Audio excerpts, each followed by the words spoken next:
Hi, welcome to Parenting and Teaching with Richie Huffman. I'm Richie Huffman, President and CEO of Celebrate Preschools. On these podcasts, we'll be talking to real parents, teachers about what's going on at home, in the classroom, and everything in between. I hope you find these conversations informative, helpful, sometimes funny, and sometimes serious. So let's go ahead and get started.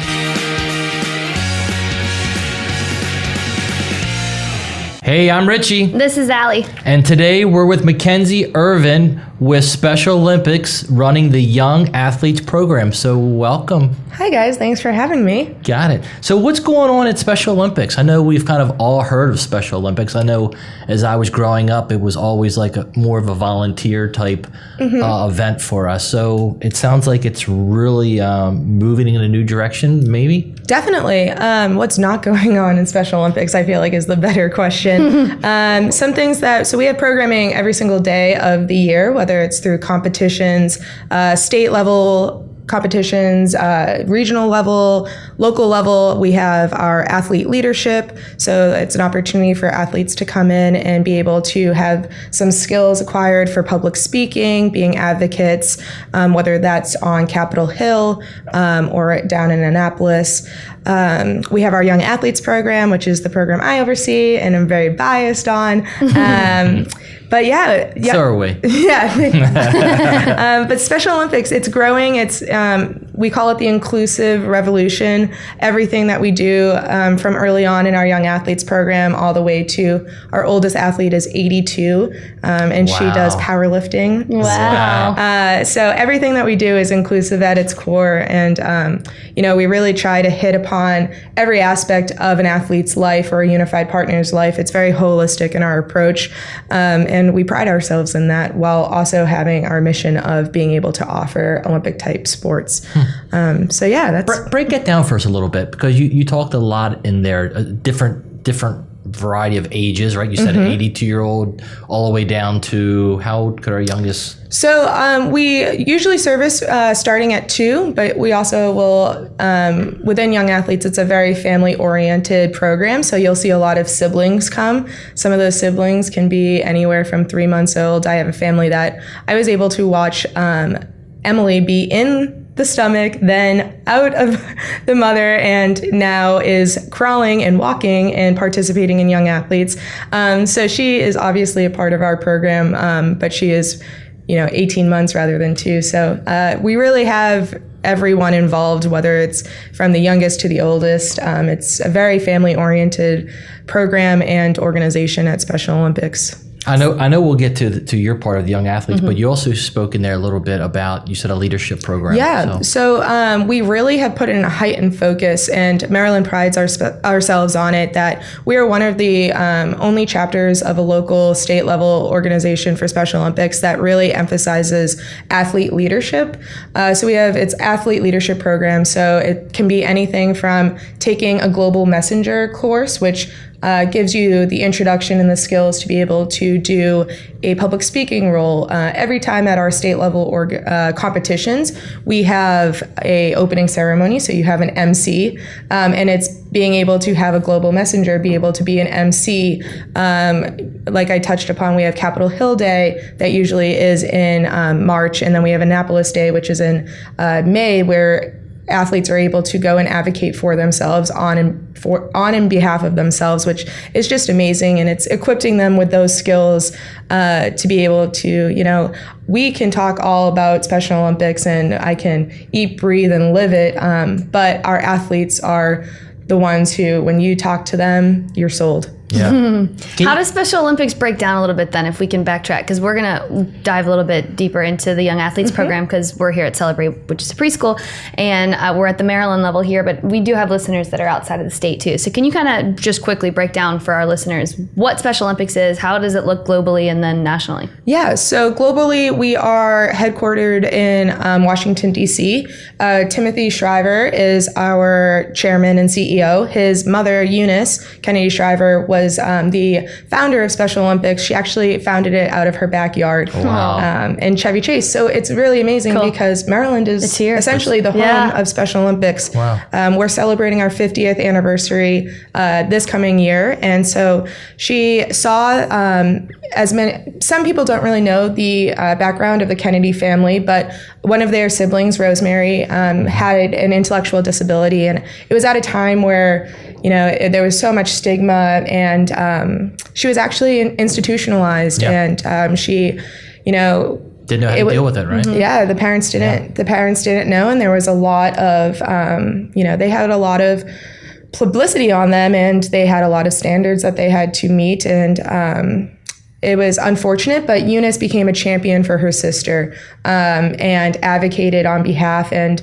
their brother, John F. Kennedy, became president, and Eunice saw that as a perfect time to start the conversation at the national level with the government. So she was able to create an advisory council through her brother's presidency, and that's really where the original Special Olympics took off, and now it's global. We have our winter games and our summer games. So our winter games last year was in Austria. Our summer games this March is in Abu Dhabi. Nice. So we're sending 4 athletes. It's amazing. 4 athletes to Abu Dhabi. I know, seriously. We have, so that's our international level, and then we have our national level. So Special Olympics North America is based out of Charlotte, North Carolina, and they are the ones that put on our national summer games and winter games, and kind of our governing body, whether it's for any school programs, any new initiatives, competitions, rules and regulations. Are the nationals always there, or do they change what state it's held in? Yeah, so I was able to go to Seattle, Washington back in June and July for our national summer games, which was amazing. And then we have our winter games, which were there's been a lot in Utah. It's the perfect place for it. And then, so that they do a lot. And then you have your 50 chapters, your state level chapters. So Maryland being one of the oldest and the originator in my mind, we are celebrating our 50th. Very cool. Where will they be held then here? So our 50th is usually our summer games is always actually just down the road at Towson University. Oh, cool. Nice. We rent out the entire campus essentially and put on a 2-day festival of sports. We service roughly 1,500 not young athletes, just athletes. Wow. Yeah. And then our winter games is up at Whitetail, which is right over the Maryland border in Pennsylvania. So those are our 2 larger events that we put on every year. With inside all the chapters, I mean, how many people are we talking that Special Olympics touches? Yeah, so like you touched upon, it's always kind of been viewed as a volunteer opportunity. So we service roughly 7,000 volunteers. That can be day of volunteers that just come out for one day of a competition. But we also have volunteers that take on more management roles. So they are essential. Anything we do at Special Olympics is completely free of cost for our athletes and our students. So we are indebted to our volunteers tenfold. Anything we do would not be possible without the help and the manpower of our volunteers. Yeah. And then we also service 7,778 athletes currently across the state. So like I said, birth to 82, it's a lifetime of participation. So wow. Yeah. I wonder, have you ever, who's been in the program the longest, do you know? I don't know that. I get chills anytime I see Beatrice powerlift at 82. I'm just like, how are you doing this? So sweet. Now, is she one of the ones that's traveling internationally? No. So like the Olympics, you have your qualifiers, you have to have certain scores and standards. So similarly for Special Olympics, you need to make a state level event. So in the fall, we have actually this weekend our Fall Sports Fest, which will cover cycling, flag football, powerlifting, tennis, long distance running. So any of those fall sports, that's your state level competition. And from those state level competitions, if you qualify with a gold medal, then you have the potential to be then put into our national game pool. Nice. From our national game pool, you then have the potential to be put into our international Very cool. pool. Very so there's definitely a lot of work, and you got to be good at what you do to be able to make that trip to Abu Dhabi. Wow. It's crazy. So let's talk about young athletes a little bit, because I know that's your baby and what you're most passionate about. So what is the program? Is it just in Maryland, or? Yeah, no. So the program is every state can make the decision on if they want to have the Young Athletes program. Luckily, Maryland did. So it's a sport and play program for children with and without intellectual disabilities, which is so beautiful. It's for children ages 2 to 7, but like I said, if we have an 18-month-old who is having fun, they're going to join. So it really is focused on gross motor skills. You see at a very young age that the development, both cognitively and physically, is when they have the least amount of difference between a typical student and an atypical student. So we really want to make sure that we are focused in on those gross motor skills while the difference is smaller. You'll see a lot of times when they start getting to upper elementary and middle school, it kind of that divide gets larger and larger. That's where you see a lot of bullying, and you see a lot of students and athletes with intellectual disability not want to put themselves out there. So this program is really equipping them with not only the confidence to be who they are, but also the gross motor skills to better their physical and cognitive development. Let's touch on that. So give us some examples. So is this would be in the classroom, out of the classroom? Give us a... Yeah, so it's beautiful because it can be done so many different ways. Young Athletes is run one of three different ways, or it can be all three depending upon the agency and the school. But we usually see our greatest success running Young Athletes during the school day. So what that looks like is that we equipped our teachers, whether that's a classroom teacher or an adapted PE, PE professionals, occupational therapists, physical therapists, or speech pathologists. We equip them with the training to run the program. The program's an 8-week program.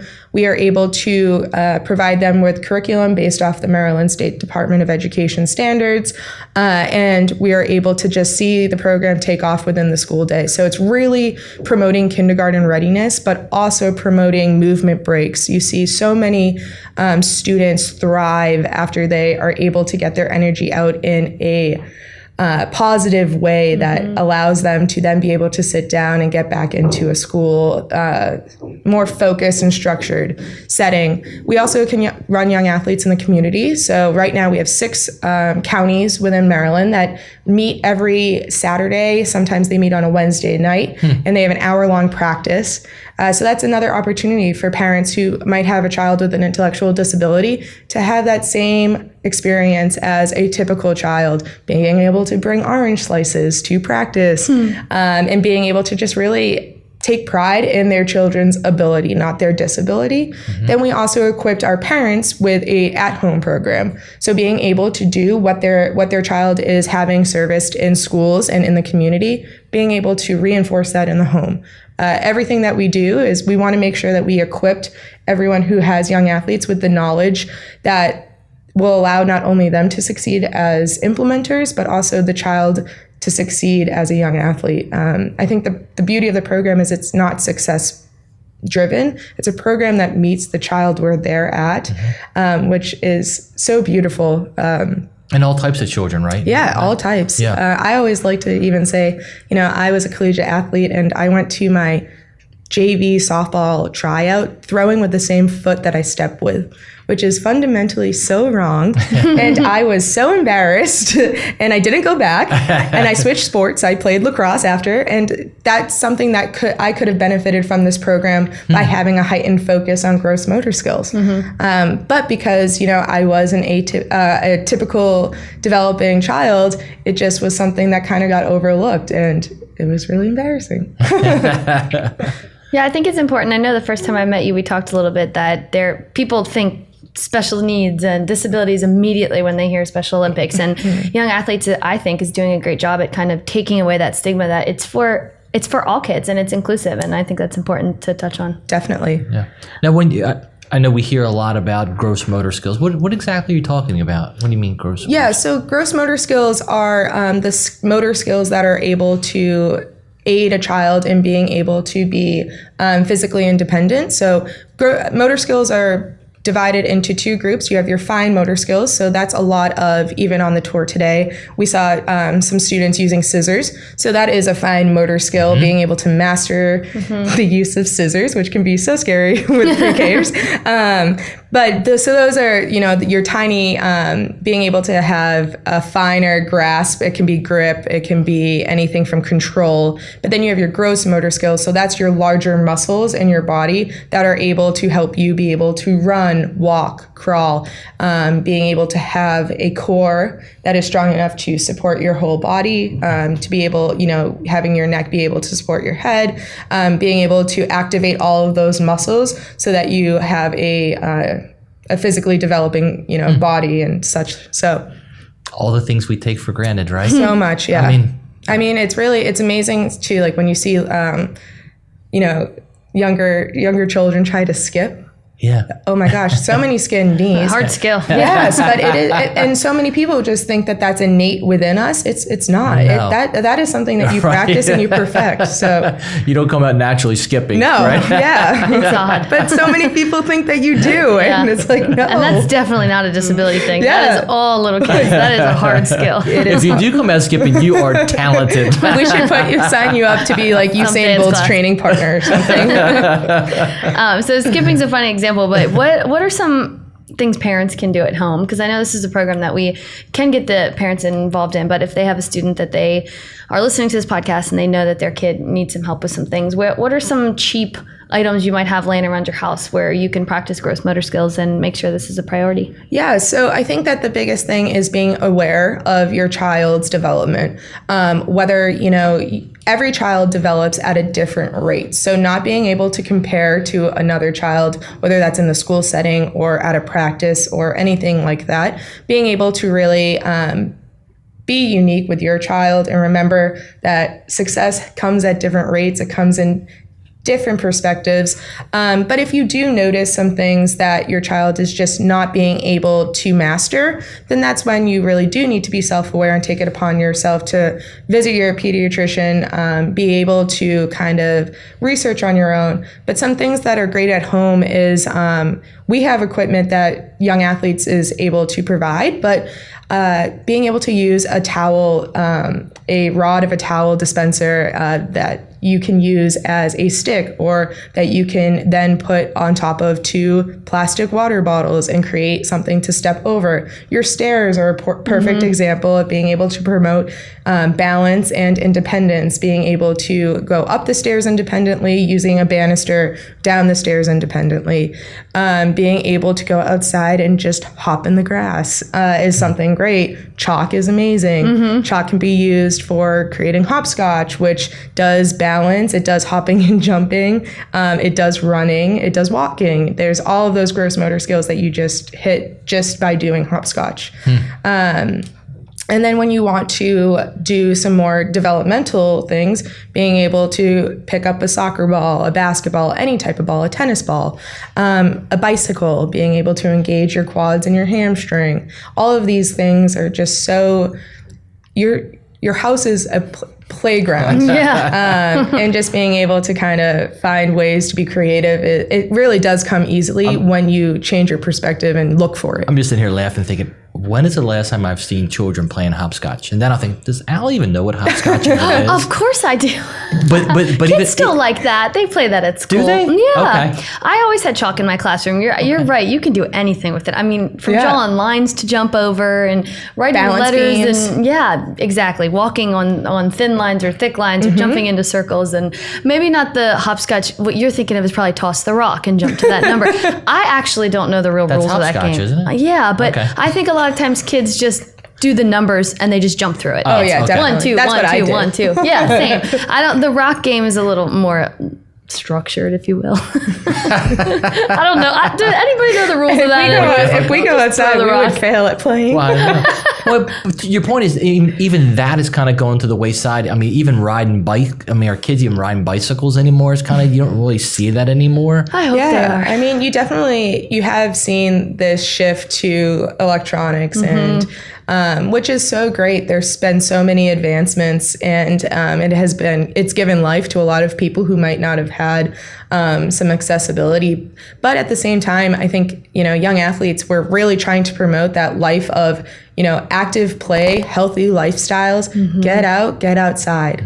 Yeah, we just did a podcast on the importance of play, and that was something we talked about there Grab too. a stick. It's so important, right? Well, I mean, youth sports is going through the roof right now. I mean, there is a lot of children out there, getting that exercise. But But as a dad, even watching my kids on the field, I'm not paying attention to those skills that you're speaking about. Just like your example when you talked about, as a pitcher, like you never even knew that. And it wouldn't have been something that you would have picked up if you didn't know that. Right. That knowledge. But yeah, it's definitely, and even with youth sports, it's definitely taken off and has grown, but that's a lot of success driven. So being able to provide your child with, their own level of success, whether, they might not want to be a soccer player and be on a team, but they also might want to still have an active lifestyle at home. So I think that it's really just teaching parents and teachers that every child will have their own success, but it might not be predetermined for what you actually think that it might be.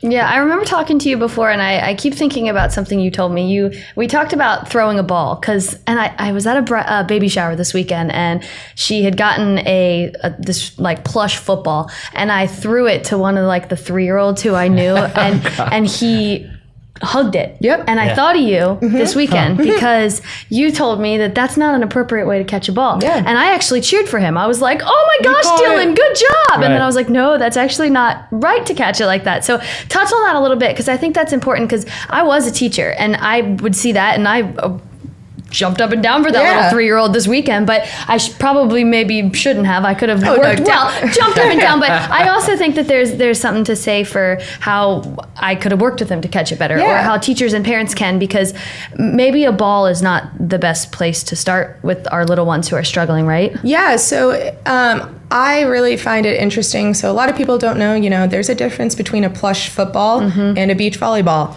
They have different speeds. They move at they have different weights, they move at different speeds. So something that might have been better to, work your way up, which, don't get me wrong, if he's catching a ball and he's hugging it, then that's where he's at right now. And you can work with him to then move up the line so that his hands are ready and they're ready to catch. But something that might have been better is grabbing a volleyball. It's or not a volleyball, a beach ball. It's larger. It's a little less intimidating. It's not coming at you at a fast speed where you're like, oh. It's lighter. Yep. And it gives the child more time to have hand-eye coordination to actually catch it, and then being able to move up to maybe a foam ball, and then being able to move up to maybe a rubber ball, then a bean bag, and a tennis ball. A little confidence builder. Yeah. And young athletes works with scarves, right? Isn't that a really good thing to start throwing, because it works with hands? Scarves are my favorite thing. Why? So they're great for any child who has sensory issues. First off, all children, especially on the autism spectrum, really just love scarves. They have a really great feeling. They can take a lot of air, and they can have a lot of, they can just kind of do their own thing. But then I also love that it's kind of an equalizer piece of equipment. If you have a child who, might be super athletic at age 5 already and should already be on the national soccer team, you throw in a scarf and it's a totally different game. They have to have hand-eye coordination. They have to watch the speed. You'll see a lot of students who, you might have thought was very athletic going like this, trying to grab the scarf at a rate that it's not falling. You have to take into account your surroundings, whether there's wind or if it's still air. There's all these different things, but I just think it's such a great equalizer for all students, whether you're really great and athletic or you're not. Yeah, I think that's a cool piece of material.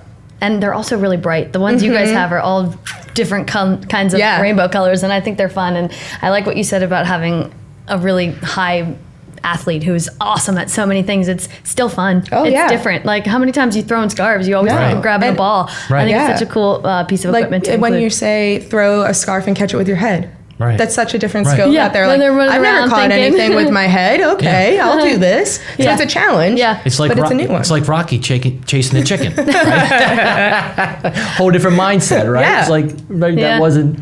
And it's the Let's perfect move on. example of how Special Olympics and young athletes is inclusive and not just for kids with disabilities. That is fun for any kid in any young classroom. And I think it's really special.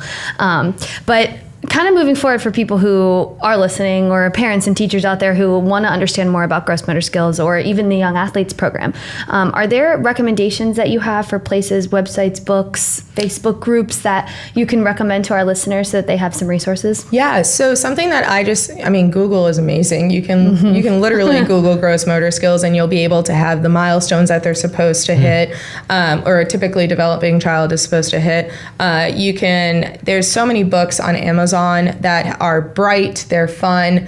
And then also, I think the biggest thing is what you touched upon, Facebook, the community of mothers and fathers and families that might be facing the same adversities, and being able to tap into that network is amazing. And I find a lot of my answers through the parents of our young athletes.